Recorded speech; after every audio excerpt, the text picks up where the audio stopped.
Have you ever wondered how pilots navigate their aircraft to land safely in challenging weather conditions? The secret lies in a tool called an approach plate, also known as an instrument approach procedure chart. These essential tools are used by pilots, especially during instrument flight rules or IFR conditions. They play an integral role in the final approach and landing phase of a flight, guiding pilots to the runway with precision and safety. Approach plates are a combination of maps and instructions that provide detailed visual and textual information necessary for a pilot to perform an instrument approach to land at an airport. They are designed to ensure that aircraft remain clear of obstacles and follow a safe path to the runway. Now, let's dive into the components of an approach plate to understand how it guides pilots. The first component of an approach plate is the header. Now, you might wonder, what is the header and why is it so important? Well, the header is like the introduction to a book. It sets the context and gives you a snapshot of what to expect. The header section of an approach plate contains crucial information that a pilot needs to initiate the approach procedure. This includes the airport's location, the navigation aid or NAVA aid identifier, frequency, and course. These are not just random numbers or names, but key data points that guide the pilot during the final approach and landing. Let's break it down further. The airport location, as you can guess, gives the geographical location of the airport. This is the destination where the pilot is aiming to land the aircraft. Next up is the NAVA aid identifier. NAVA aid stands for Navigation Aid. It's a device that aids the pilot in navigating the aircraft. The identifier is a unique code for each NAVA aid, akin to a name tag. Then we have the frequency. This is the specific radio frequency that the pilot needs to tune into for receiving instructions and updates. It's like tuning into your favorite radio station, but here, instead of music, you get vital information for a safe landing. The course, on the other hand, gives the direction in which the aircraft should be flown to reach the runway. Imagine it as the path you need to follow to reach your destination. Lastly, the header also indicates the procedure type and the runway number.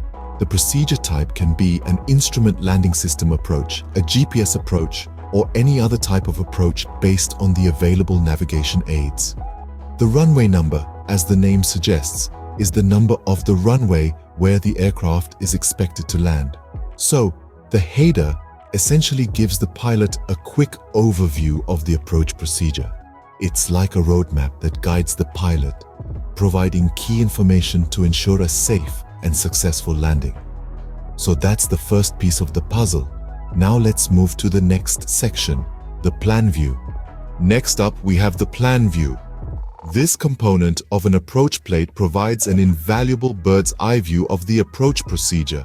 It's like having a detailed map of the sky and ground below, offering a comprehensive layout of the airspace and terrain surrounding the airport. What makes the plan view so essential? Well, it's all about the information it provides. It's here that you'll find the locations and identifiers of navigation aids, whether they are ground-based like VORs and NDBs or satellite-based like GPS waypoints. These navigation aids are the guiding stars for pilots, helping them maintain their course and fix their position. But the plan view doesn't stop there. It also depicts headings, those all-important compass directions that pilots follow. These are usually drawn as thin lines radiating from navigation aids, allowing pilots to visualize their route from waypoint to waypoint. Moving on, we delve into altitudes. The plan view indicates the minimum safe altitudes that pilots must maintain in order to avoid any obstacles. These altitudes are usually given in feet above mean sea level, ensuring that the aircraft stays well clear of any ground-based hazards. Next on the list are radials, the imaginary lines extending out from a VOR. They help pilots determine their direction relative to the VOR, aiding in precise navigation. And lastly, the plan view provides distances between waypoints. These distances, usually measured in nautical miles, are crucial for timing and fuel planning. They help pilots estimate their time of arrival and fuel consumption, ensuring a safe and efficient flight. The plan view, in essence, paints a clear picture of the approach procedure, serving as a roadmap for pilots.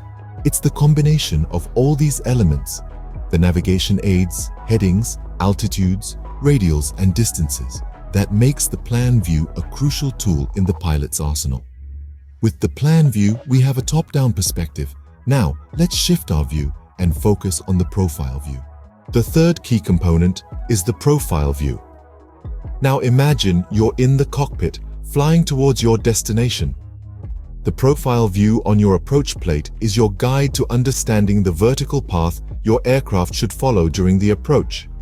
It's like a side view snapshot of your flight path, showing you the ups and downs of your journey toward the runway. Let's take a closer look. The profile view details altitude restrictions and glide path information.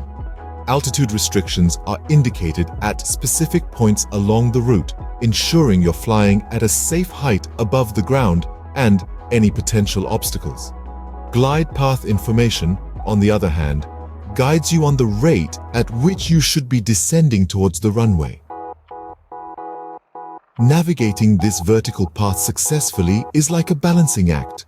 You're constantly adjusting your altitude and speed to align with the glide path and altitude restrictions, ensuring a smooth and safe descent to the runway.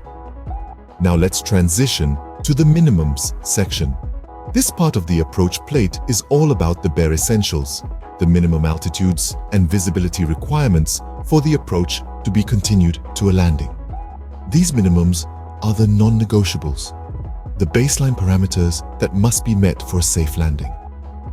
Minimum altitudes are stipulated to ensure your aircraft remains clear of obstacles in the final stages of the approach. Visibility requirements, on the other hand, relate to how clearly you, as the pilot, can see the runway environment for landing. If visibility falls below the minimums, it's a no-go and an alternate plan is required. So we've covered the vertical path and minimum requirements. But what if the approach can't be completed? That's where missed approach instructions come in. Finally, we have the missed approach instructions. This section of the approach plate is crucial for those unexpected moments when an approach cannot be completed. It outlines a series of steps that pilots must follow to climb away safely and set up for another attempt or divert to an alternate airport. These instructions are not merely a backup plan, but a vital component of every approach briefing. They ensure that if the unexpected occurs, the pilot can transition smoothly from landing mode to climbing mode without having to make decisions on the fly. The missed approach instructions can include directives such as climb to 2,000 feet, then turn right and proceed on a course of 220 degrees until reaching the waypoint, or climb straight ahead to 3,000 feet. These directions are designed to keep the aircraft clear of obstacles while providing a clear path back into the airway system or for another approach attempt. It's all about safety and planning for every eventuality. And that completes our look at the key components of an approach plate. Now, let's see how pilots use them. Now that we know what an approach plate is, how do pilots actually use them? Well, it all starts with the briefing. Before executing the approach procedure, pilots study the approach plate to familiarize themselves with the necessary information. They look at the header, plan view, profile view, and other sections to understand the route, altitude restrictions, and other vital details. Next, they set up their navigation systems. The frequencies and courses listed on the approach plate are entered into the aircraft's navigation equipment, ensuring the correct path is followed. Once everything is set, they follow the depicted path. The pilots adhere strictly to the altitude and speed restrictions shown on the approach plate, checking and cross-checking as they navigate. In low visibility situations, the approach plate becomes even more valuable. It guides pilots precisely from the en route phase of flight to the runway threshold, ensuring a safe landing even when the runway is hard to see. So, approach plates act as a roadmap for pilots, guiding them safely to their destination. But why are they so important? You may wonder, why are approach plates so critical? Well, they're not just important, they're indispensable.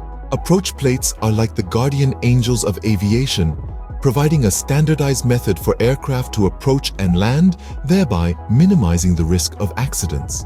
They are the pilot's guiding light in poor weather conditions and low visibility, ensuring that they can land safely. Moreover, they assist in efficient traffic management, helping air traffic control to streamline approach paths and maintain smooth operations.